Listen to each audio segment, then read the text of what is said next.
They laughed out loud when they saw her pull out food stamps, but they had no idea she signed their paychecks. It happened on an ordinary Tuesday, at a neighborhood supermarket in the middle of a bustling downtown district. The kind of place where people rush through the aisles on their lunch breaks, moms juggle babies and coupons, and the staff know regular customers by name. No one expected what was about to unfold, least of all the two cashiers and the man in line who decided it was funny to humiliate the black woman in front of them. Her name was Mrs. Elena Brooks, a small woman in her early 60s, modestly dressed in jeans and a simple lavender cardigan, her hair tied up in a practical bun. No expensive jewelry, no designer handbag, just a well-used purse, a quiet voice, and a calm, almost humble presence. She pushed a full shopping cart toward checkout, packed with fresh produce, premium cuts of meat, name-brand items, organic grains, and baby formula. As she unloaded her groceries, the young cashier, maybe 20, with an oversized name tag and earbuds tucked discreetly under her hoodie, scanned the items without much thought until Elena reached into her bag and took out an EBT card. Suddenly, the cashier stopped. Her eyes widened, and she gave a half-suppressed chuckle. She looked back at the second cashier, who had just finished bagging for the next lane. "You seeing this?" she whispered, smirking. The second cashier leaned over, grinned, and said, "She got all that? With food stamps? Man, she must be feeding the whole block." The man behind Elena in line joined in with a snort. "Should have known," he muttered, shaking his head. "Folks like that always think the world owes a lobster dinner." Elena paused. She heard every word, but she didn't flinch. Instead, she placed the EBT card down on the counter, folded her hands neatly in front of her, and said nothing. Her face was unreadable. The cashier hesitated, sensing that maybe they'd crossed a line, but she continued scanning the rest of the items anyway. It took longer than usual, every beep echoing louder than the last. The whispers and snickering didn't stop. A few more people lined up behind, curious about the commotion. One even took out their phone, just in case something viral happened. What none of them knew, not the laughing cashiers, not the smirking man behind her, not the curious onlookers, was that Elena Brooks wasn't just any shopper. She owned the place. And not just this supermarket, she owned the entire chain. Elena Brooks was the founder and CEO of Harvest Hill Markets, one of the fastest-growing family-owned supermarket companies in the state. 32 locations, over 4,000 employees, and a multi-million-dollar annual revenue. She started it all from scratch, decades ago, selling fruits out of a truck on the south side of the city after being laid off from her third job in a row.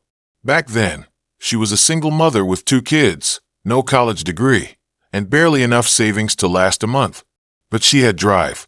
She knew her neighborhood, what it lacked, what it needed. Fresh food, affordable staples, dignity in everyday shopping. That little truck turned into a corner shop, then 2, then 10, now a full-scale enterprise. But Elena never changed. She still visited stores undercover. She still believed in seeing things from the ground level. She'd shop at her own supermarkets dressed plainly, with no fanfare, to make sure service stayed honest. Today just happened to be one of those days. When the cashier finally finished scanning, she announced the total. Over $300. She looked back again at her co-worker and chuckled softly. "Ballin' on stamps," she said under her breath. Elena didn't react. Instead, she calmly reached into her purse, took out a second card, a black metal credit card with a platinum logo, and tapped it on the machine. The cashier frowned. "Wait, you're not using the EBT." Elena smiled. "No, I was just testing how you'd treat someone who did."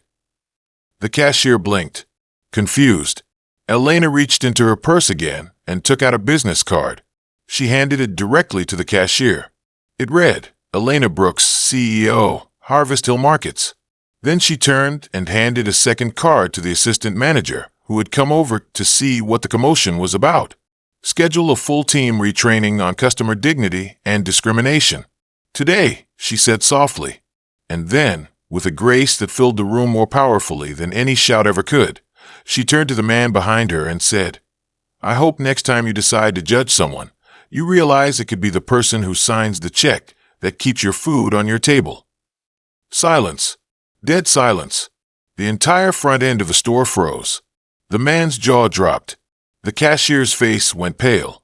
The second cashier disappeared from view, ducking into the back. And the few people still watching stood speechless. The assistant manager tried to apologize profusely, stammering out half sentences. Elena didn't raise her voice once. She didn't need to. The truth was louder than anything else in that building. But what happened after was even more powerful. Elena returned to that store a week later, this time as herself, publicly, with a film crew, local news reporters, and her entire corporate leadership team. She didn't come to shame anyone. She came to launch a new program. It was called Human First, a mandatory employee development initiative across all Harvest Hill locations, focusing on empathy, equality, and unconscious bias training. People make mistakes, she said at the press event. But we don't let those mistakes define us. We rise by how we correct them. No one should ever feel judged when buying food. Not here. Not anywhere. And she meant it. Not one cashier was fired. Instead, they were put through one-on-one training, personal mentoring, and even offered tuition credits if they wanted to pursue careers in hospitality or management. The same cashiers who laughed at her that day ended up publicly thanking her 6 months later at a company banquet, saying they had learned more in those few weeks than they ever expected. They also admitted they judged her based on assumptions, something they swore never to do again. And Elena, she didn't brag. She didn't post it online. She let the story speak for itself. But here's what we can all take away. You never know who you're talking to. You never know what someone's been through, what they own, or what they've built. Judging people by their appearance, their payment method, their skin color, their clothes. It says more about you than it ever says about them. This isn't just a feel-good story. It's a reminder, a lesson. In a world where we're so quick to assume, so quick to point and laugh and whisper, we forget how powerful humility is.